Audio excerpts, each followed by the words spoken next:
Amém? Vamos abrir a palavra de Deus na primeira carta de João,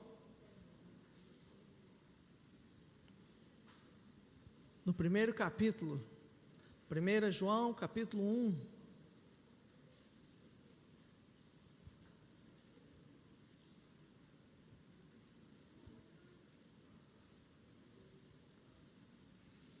Para aqueles que nos visitam, temos algumas Bíblias disponíveis entre os bancos. Os irmãos podem ficar à vontade para pegar emprestado, para poder ler. 1 João, capítulo 1.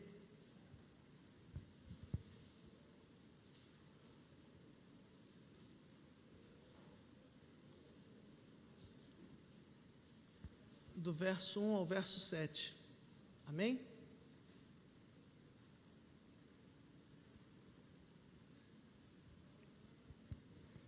O que era desde o princípio, o que ouvimos, o que vimos com os nossos próprios olhos, o que contemplamos e as nossas mãos apalparam, a respeito do verbo da vida, e a vida se manifestou. Nós a vimos e dela damos testemunho, e anunciamos a vocês a vida eterna, que estava com o Pai e nos foi manifestada. O que vimos e ouvimos, anunciamos também a vocês, para que também vocês tenham comunhão conosco. Ora, nossa comunhão é com o Pai e com o seu Filho, Jesus Cristo. Escrevemos estas coisas para que a nossa alegria seja completa. A mensagem que dele ouvimos e que anunciamos a vocês é esta: Deus é luz e não há nele treva alguma. Se dissermos que mantemos comunhão com ele e andamos nas trevas, mentimos e não praticamos a verdade.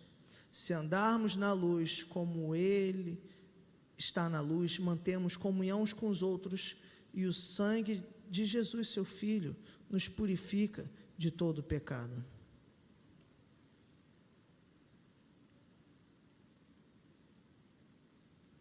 Amém. Só até aqui, vamos orar.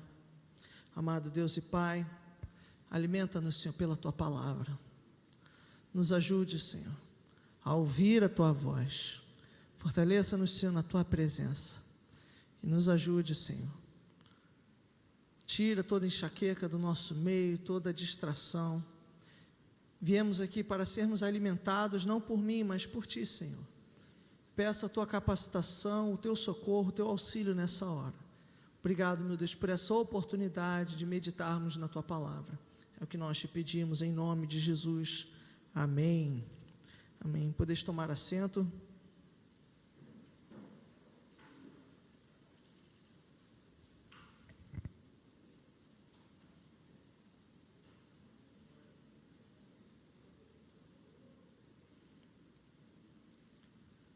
A pandemia foi um evento que trouxe muitas coisas à tona. E uma delas foi a quantidade de casamentos frágeis que já existiam, mas que diante da quarentena, de repente, os casais que viviam fora de casa o tempo todo, trabalhando, são forçados a ter que conviver novamente, 24 horas por dia, os dois em casa. E qual não foi a reação de muitos que acabaram entrando em divórcio, porque ao ficar em casa, trancafiados por conta do Covid,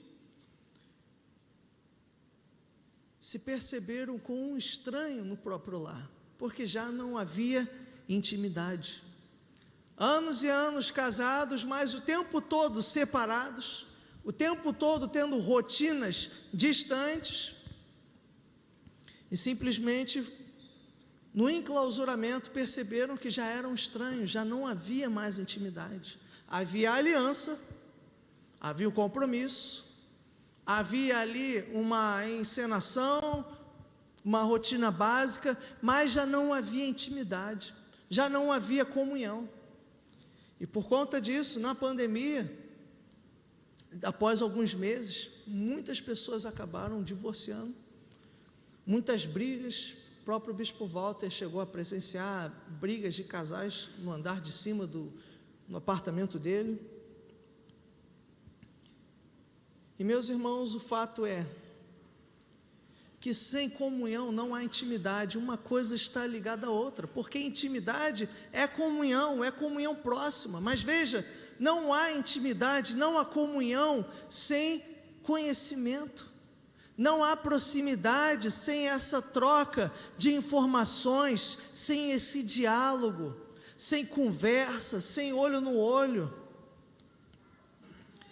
E é interessante que o que João está falando aqui, ele fala basicamente sobre relacionamento com Deus, porque na época em que o Novo Testamento foi escrito, havia muitas seitas, havia muitas religiões pagãs, mas o que ele fala, a proposta que ele vem trazer, a fé que ele vem anunciar, é de um Deus que se relaciona, de um Deus que quer ter intimidade conosco, de um Deus que é real.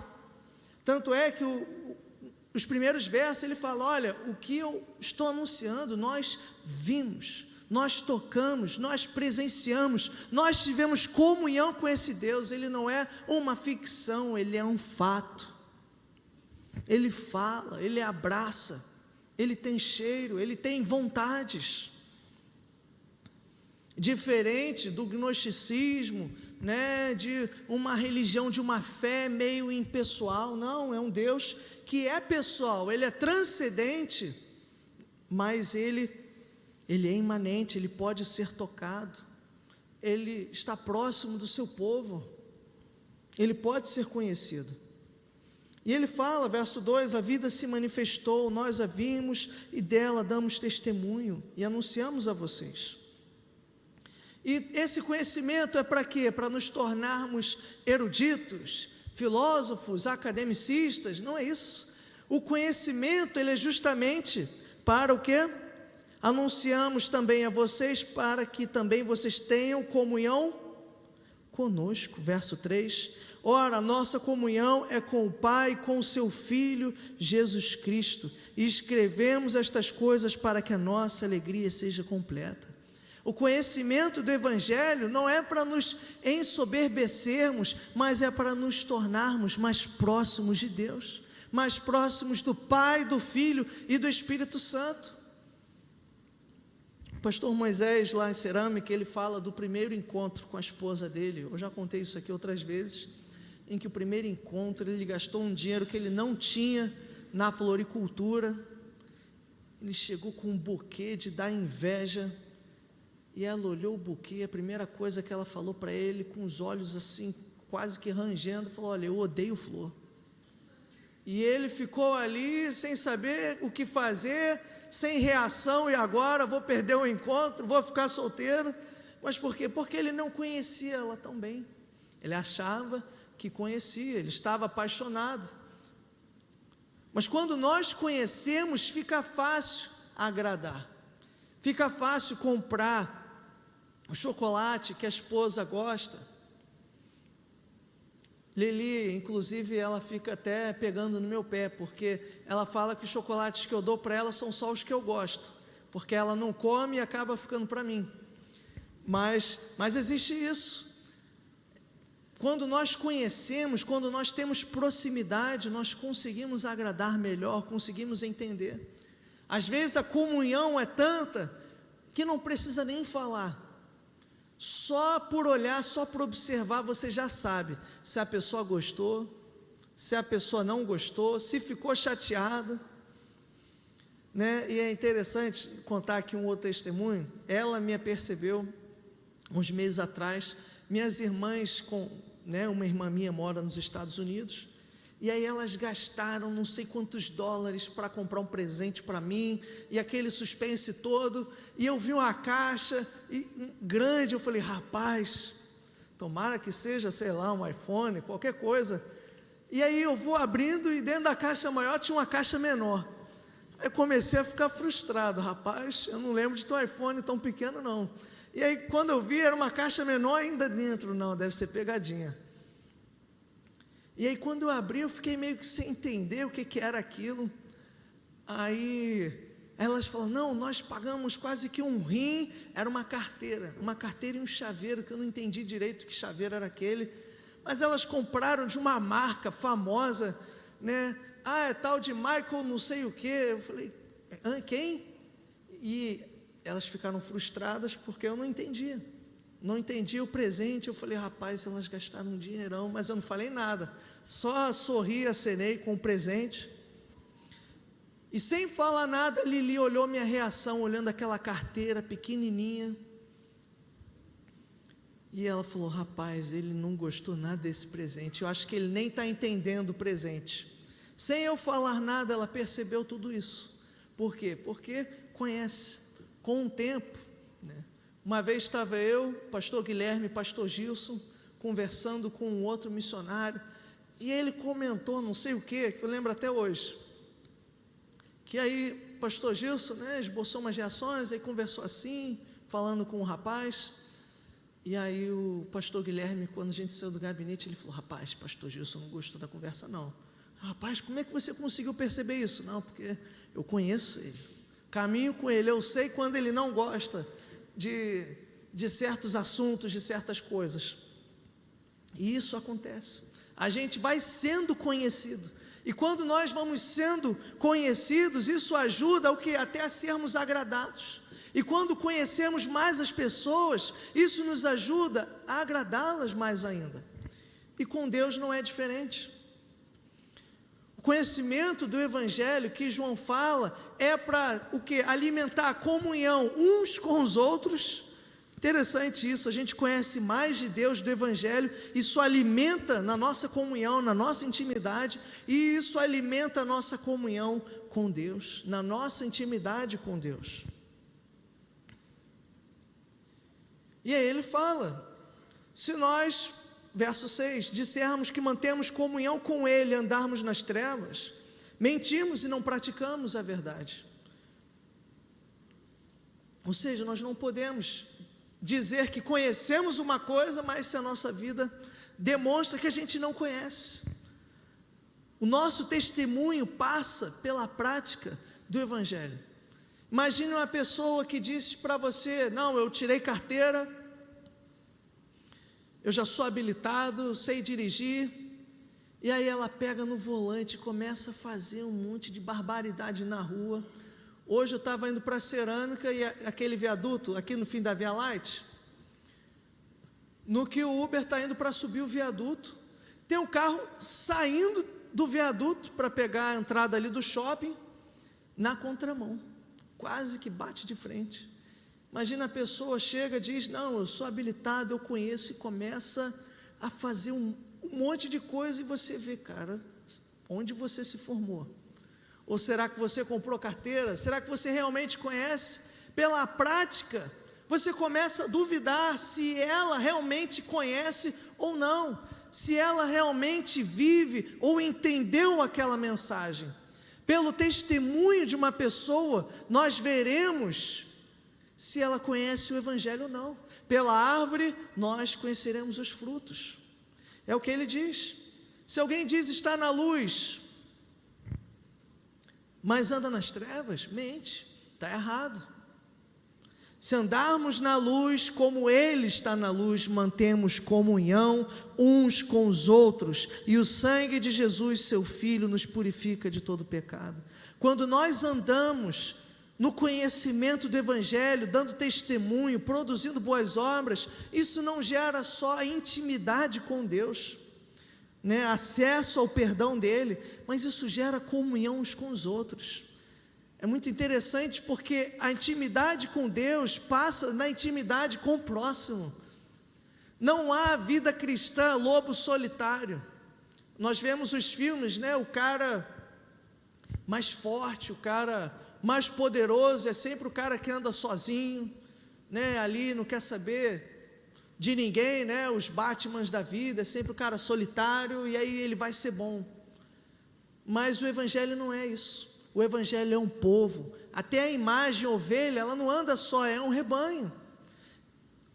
A maioria das imagens que a palavra de Deus usa para falar do povo de Deus é sempre no coletivo, é o rebanho, é a lavoura, é a cidade santa, são os 12 discípulos, são as 12 tribos. Então veja, nossa intimidade com Deus também passa com a intimidade com o próximo, com a comunhão com o próximo. Em outras partes do Evangelho, nós vemos, a pessoa diz amar a Deus, mas odeia o seu próximo, mente, está errado. Nós demonstramos intimidade com Deus quando nós temos intimidade com o próximo, sem interesse, com amor, amor sacrificial. É o conhecimento de Deus, é o conhecimento do Evangelho, da palavra, que vai alimentar essa intimidade. Não só nas relações humanas. Por que muitos casais, durante a pandemia, acabaram se divorciando? Porque com o tempo, com a rotina, foram deixando esfriar. Da mesma forma, o relacionamento com o próximo e com Deus é algo que precisa ser cultivado. Há um preço a ser pago pela nossa comunhão. Se eu não vier aos cultos, se eu não me esforçar, se eu não fizer o mínimo, meus irmãos, eu irei esfriar. Eu preciso dos irmãos e os irmãos precisam de mim. Vão ter dias que eu vou chegar aqui arrastado. Tinha dias em Olinda, quando nós servíamos na igreja lá, que eu era quase que obrigado pela Lili, não, você vai pela igreja. Vai pela igreja, eu vou começar a te ameaçar com as panelas aqui de casa. Aí eu, tá bom, vou para o culto. Mas, se não fossem esses momentos, eu não teria sido aquecido novamente, porque a nossa tendência é nos esfriarmos, é nos entristecermos, às vezes até com pessoas dentro da igreja, vem alguém, faz um comentário, e aí você respira fundo para não dar na cara dela, ou para não dar uma resposta maldita. Nós somos barro, é por isso que Jesus tem que estar no meio, porque se dependesse de nós, isso aqui nunca daria certo. Precisamos do sangue de Jesus, precisamos do Espírito Santo e do conhecimento do Evangelho. Quando o Evangelho sai da equação, a conta não dá zero, a conta não fecha. É o conhecimento do Evangelho que habilita, que permite com que tenhamos comunhão uns com os outros e intimidade com Deus. E aí em Olinda, eu simplesmente frio, muitas vezes, mas foi ali, na insistência, na força do voto. Tá bom, eu vou, vamos lá, vamos no culto. E Deus, Ele vai renovando. E a gente pensa, poxa, eu vou no culto, eu tenho certeza que vai ser decepção. E quando a gente chega é completamente diferente. A gente é amado, a gente é abraçado, a gente sai dali mais leve, renovado. É a intimidade com o povo de Deus e com Ele. Nós precisamos de mais desse conhecimento do Senhor, ter mais intimidade com Deus. Quando a gente tem essa intimidade, o Espírito Santo nos renova e nos usa para renovarmos outros, porque às vezes a gente está bem, mas tem alguém que não está, e quando a gente está cheio do Espírito Santo, Ele nos aponta, olha, vai lá, dá um abraço no irmão, vai lá, ora por ele, vai lá, ajuda ele a pagar uma conta, olha, ele está passando necessidade, ele precisa de uma visita, ele precisa de um sorriso, ele precisa de uma ajuda. Quando, se andarmos na luz como Ele está na luz, mantemos comunhão uns com os outros. Andar na luz significa andar em santidade, andar na mensagem do Evangelho, na palavra. Se nós não vigiarmos também, aqui é interessante, porque há uma dimensão coletiva, mas também passa por uma dimensão particular, de quê? De cultivo de uma vida de oração, de uma vida na palavra, nesse Evangelho. Nós precisamos lutar para andar na luz, porque andar na luz não é fácil, o mundo é trevas, o mundo jaz no maligno. Você abre lá o Netflix, os filmes estão cheios de cenas sexuais, com muita violência explícita. Como nós podemos andar na luz se a forma como nós nos entretemos, muitas das vezes é uma forma podre, é uma forma com baixaria. Então, isso é um exemplo. Não é fácil andar na luz, mas quando nós andamos na luz, quando nós cuidamos da nossa santidade, do testemunho do Evangelho, é isso que viabiliza a comunhão uns com os outros, a intimidade com o Pai.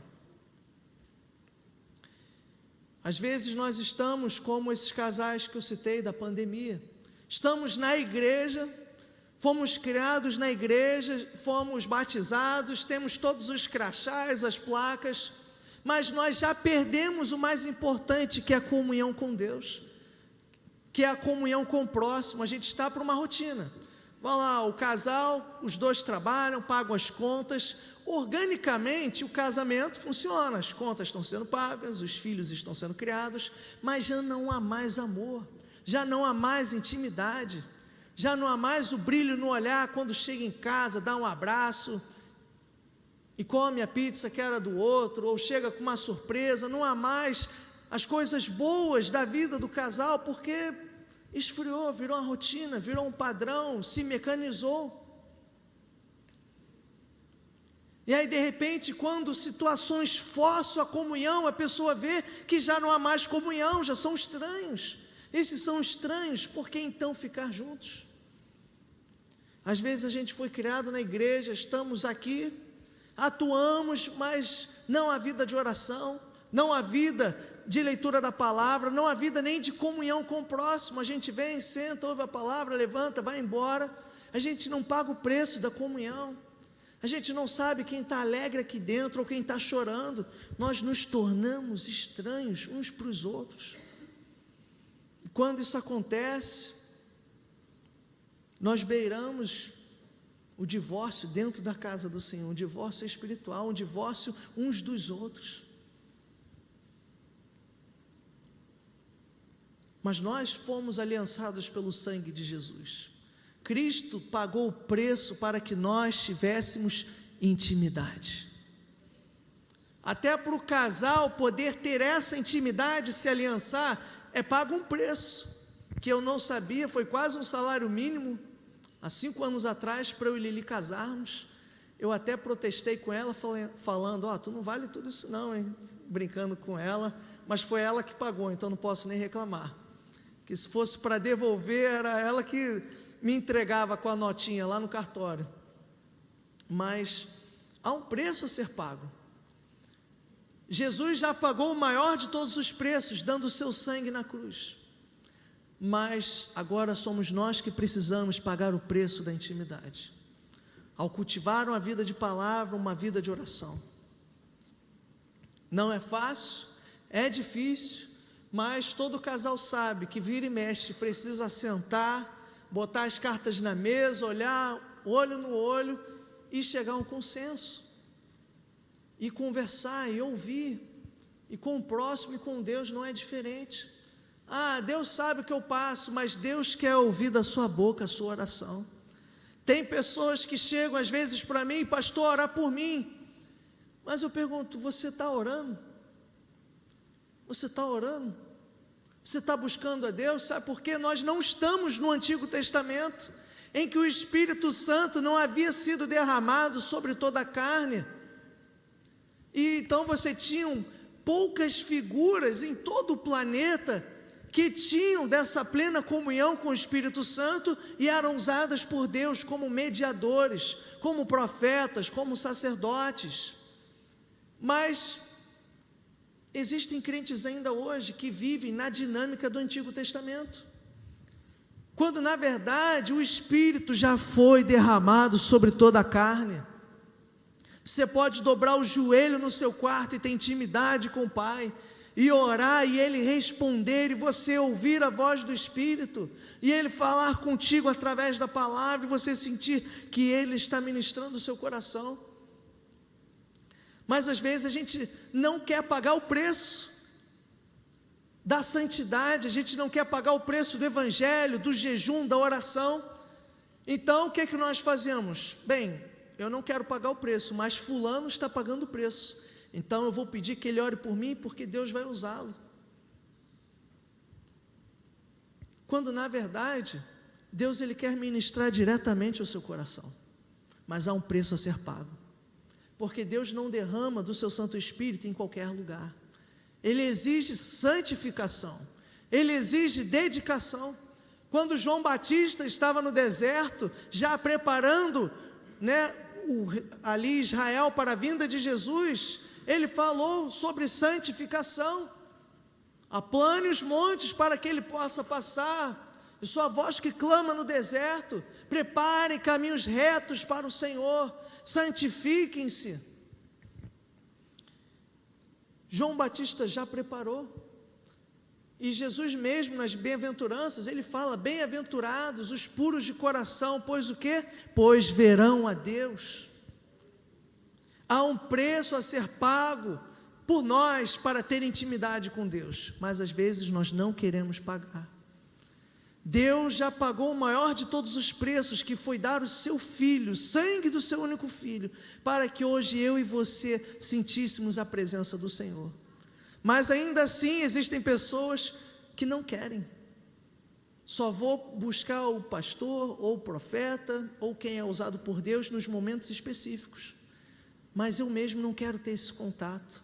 Deixa disso. Busque você, santifique-se, jejue, leia a palavra, evangelize, dê testemunho, ande na luz, e você mesmo será um rio, um canal do Senhor, e você ouvirá a voz do Espírito Santo. Nós não estamos mais no Antigo Testamento. O Espírito pode ser derramado sobre toda a carne neste lugar, e falarão em novas línguas, os jovens terão visões, os idosos terão sonhos. Meus irmãos, a promessa é grandiosa demais para nós. Tudo isso é o que? Comunhão. Jesus já pagou o preço. Ele é o maior interessado na nossa comunhão. Ele já comprou o bolo, já comprou o café, ele já preparou a mesa. E é interessante, porque o maior símbolo da fé cristã, é a cruz? É a cruz, ok. Mas qual foi o maior símbolo que Jesus instituiu para nos lembrarmos dele? Não foi a cruz, é a ceia. A ceia aponta para a cruz. É o cálice, é o pão, é o alimento. O alimento é ao redor da mesa que as alianças eram feitas. É um momento de comunhão, de troca, de proximidade. Na ceia, Cristo está representado, nós nos alimentamos dele, ele nos alimenta, ele se oferece por nós. A cruz está ali implicitamente, óbvio, mas tudo isso fala de intimidade e de comunhão. Deus, ele quer ter comunhão conosco. Até a palavra tabernáculo, que era aquela tenda, significa isso. Deus veio tabernacular, Deus veio habitar conosco, ele veio comungar conosco, morar no nosso meio. Em 1808, a família real veio para o Brasil, mas nós sabemos que eles moraram onde? Lá na Quinta da Boa Vista, ali em São Cristóvão, na parte da elite, com aquela mansão. Eles cruzaram o Oceano Atlântico, chegaram com toda a comitiva real, mas Jesus deixou a sua glória eterna, o seu céu, o seu trono celestial, para andar entre nós.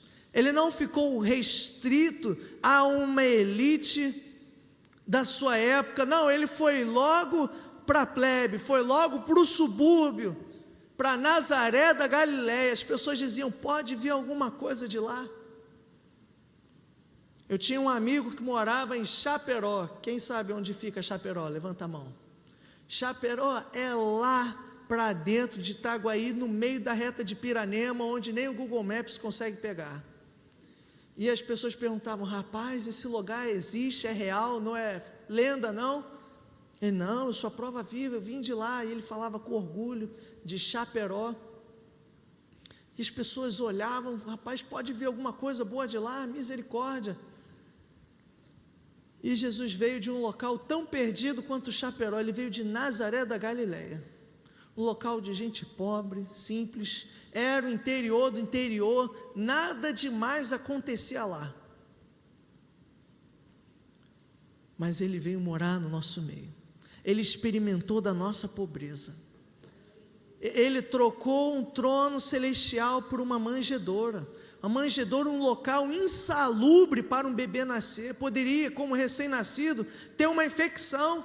Imagine aquela palha recém-ruminada, comida por ovelhas, ainda úmida de baba, e aí Maria chega, põe um paninho ali e põe o bebê. Você colocaria o seu filho ali?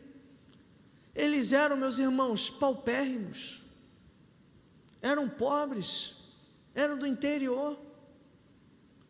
José teve que viajar para chegar até Belém, para conseguir se registrar, não tinha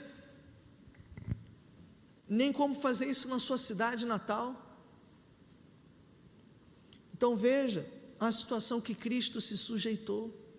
Para que isso? Para ser esculpido num presépio e nós acharmos lindinho? Não, ele fez tudo isso para que você pudesse ter comunhão com ele. Ele ofereceu a sua própria vida, ele passou por toda essa humilhação, para que nós pudéssemos ter intimidade com ele. A palavra religião, ela é insuficiente, porque religião vem de religar, é o homem tentando se religar com Deus, alcançar Deus, mas a fé cristã não é uma religião, porque o contrário, é Deus quem vem a nós, é Ele quem vem nos salvar, quem vem nos resgatar, é Ele que pagou o maior preço, é Ele que se encarnou, viveu e morreu por nós, para que todo aquele que nele crê não pereça, mas tenha vida eterna. Sem Jesus não há comunhão. O Evangelho fala disso, é uma mensagem de comunhão.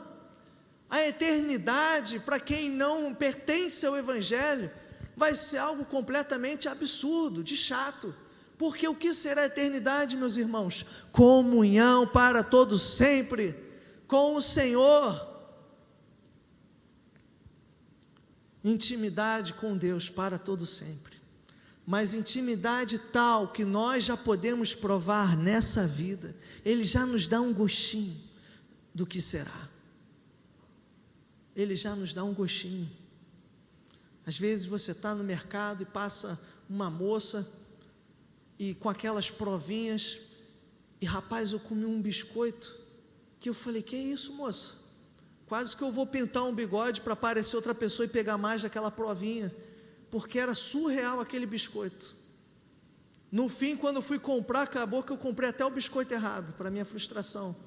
Mas você vê a provinha e você deseja mais. Onde que eu encontro? Deus já nos dá prova do seu amor, Ele já nos dá uma pequena prova do que nós experimentaremos para todo sempre, do que será a eternidade, e parte dessa prova passa pela comunhão na igreja, pela intimidade que nós podemos ter, e que muitas das vezes nós não valorizamos. Às vezes a gente só valoriza a comunhão quando nós perdemos. Eu estava no trem, e um rapaz, cantando MPB, ele cantou uma música antiga, eu esqueci o nome, que é de um autor que ele fala da saudade do pai. Ele fala da saudade do pai, ele fala, naquela mesa está faltando ele, e a saudade dele, esqueci o resto da música, mas ele fala sobre essa falta, e eu achei muito curioso, e pesquisando sobre a vida desse autor, parece que o pai dele foi um grande músico, mas que em vida eles não tinham o melhor relacionamento. E após a morte do pai dele, que ele, refletindo sobre isso, ele escreveu essa canção, naquela mesa está faltando ele, e a saudade dele, está doendo em mim, e a saudade dele está doendo em mim. Ele perdeu a chance de comunhão, e isso o mundo, ele não deu valor ao seu pai enquanto vivo, e às vezes a gente não dá valor aos irmãos que estão na igreja conosco, ainda vivos, não damos valor à nossa igreja, ao nosso pastor, não damos valor enquanto vivos ao nosso esposo, aos nossos filhos, quando na verdade nós precisamos aproveitar para ter comunhão, porque Deus pagou o preço e Ele quer ter comunhão conosco. Se andarmos na luz, como Ele está na luz, mantemos comunhão uns com os outros, e o sangue de Jesus, seu Filho, nos purifica de todo pecado. Precisamos dele. Sem ele isso aqui não será possível. E que possamos aproveitar as oportunidades. Nós não sabemos quanto tempo temos, não só porque a nossa vida é limitada, mas quando Jesus virá. Espero aproveitar muito com cada um, e não somente só na eternidade. Nós temos chance para aproveitar o melhor agora, uns com os outros. Aproveitar, né? Imagina, Bispo Rubem, já velhinho, aproveita, vê ele, dá um abraço,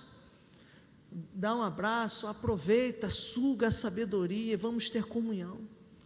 Não deixe que só depois que a gente perde, que a gente fique ali reflexivo, poxa, poderia ter feito mais, poderia ter aproveitado mais, poderia ter desfrutado mais da comunhão, poderia ter amado mais a Deus.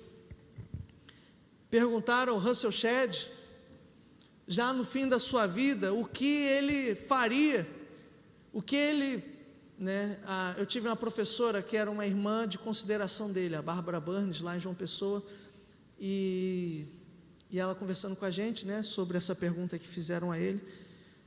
Shedd, o que você faria? O que você mudaria na sua vida para tentar aproveitar mais na sua história?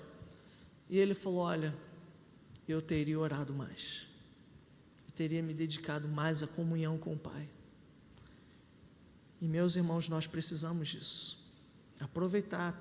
Teremos toda a eternidade, mas quem crê em Cristo já possui a eternidade. Nós podemos desfrutar dessa eternidade agora, com Ele, na sua comunhão. Amém? Então vamos orar, feche os seus olhos.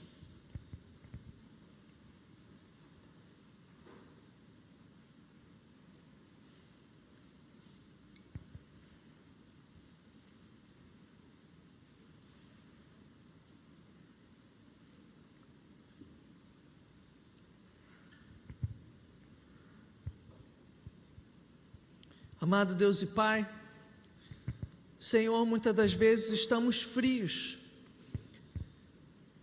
chegamos aqui com o coração duro, Senhor, às vezes nem querendo ser notados pelos irmãos, porque já não temos comunhão, nos esfriamos, perdemos a intimidade contigo e com os outros, nos frustramos, e também frustramos outras pessoas.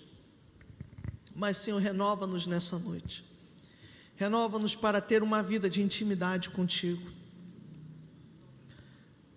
Sabemos que não é fácil, o Senhor já pagou o preço mais pesado, mas ainda há um preço a ser pago por nós, um esforço para caminharmos juntos, um esforço para perdoarmos, para vivermos no Teu Evangelho, para andarmos na luz, andarmos nessa mensagem atestada por João, que te viu, que tocou no Senhor, que é um Deus que abraça, é um Deus, sim, físico, pois Tu ressuscitaste, Senhor. Tu ressuscitou ao terceiro dia, e o Senhor caminhou com seus discípulos, e um dia o Senhor há de nos chamar para toda a eternidade, Senhor. Vivos e mortos serão julgados aos teus pés, e adentrarão para a comunhão santa por toda a eternidade. Aviva-nos, Senhor, nessa noite, para que tenhamos uma vida de santidade, santidade no sentido de sermos separados de tudo aquilo que nos afasta de Ti, de todo pecado, de toda imoralidade,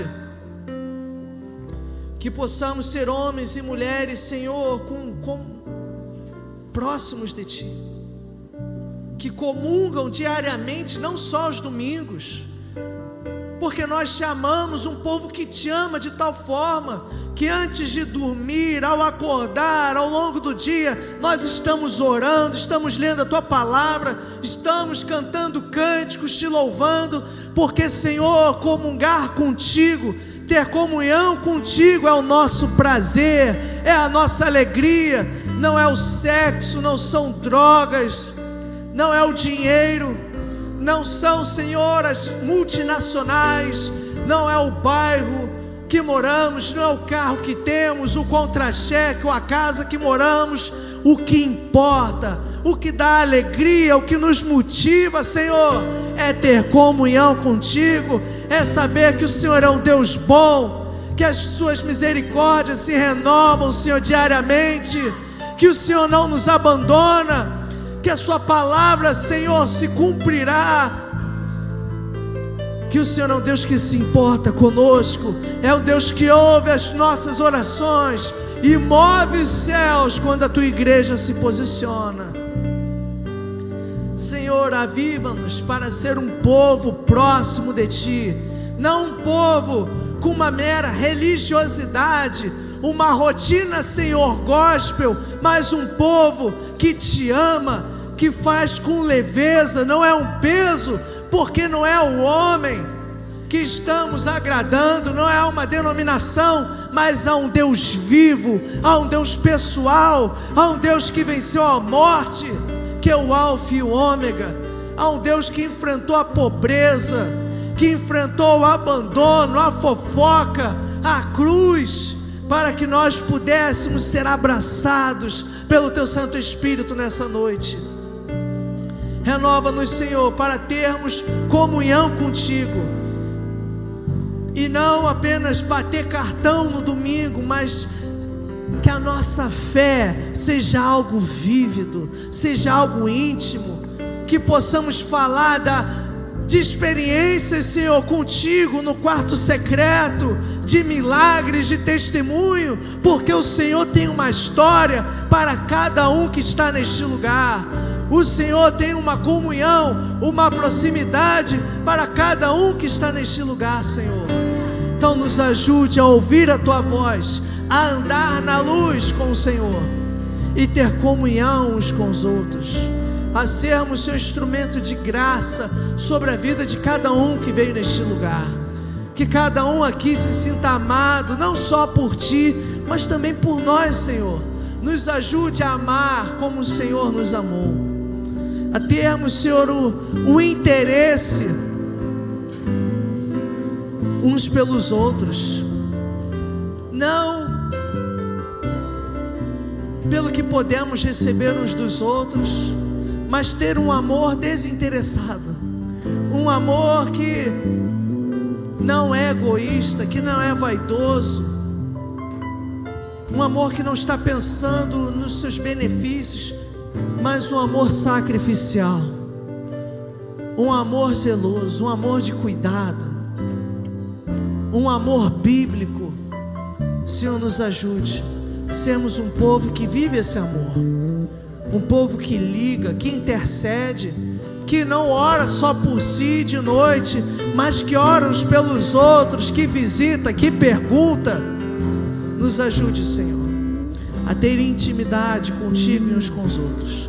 Tem misericórdia, Senhor, pela nossa frieza muitas vezes, mas, Senhor, derrama do teu fogo sobre nós. Aviva-nos, Senhor, aqueça, Senhor, os nossos corações nessa noite. Obrigado pela tua graça, em nome de Jesus, amém.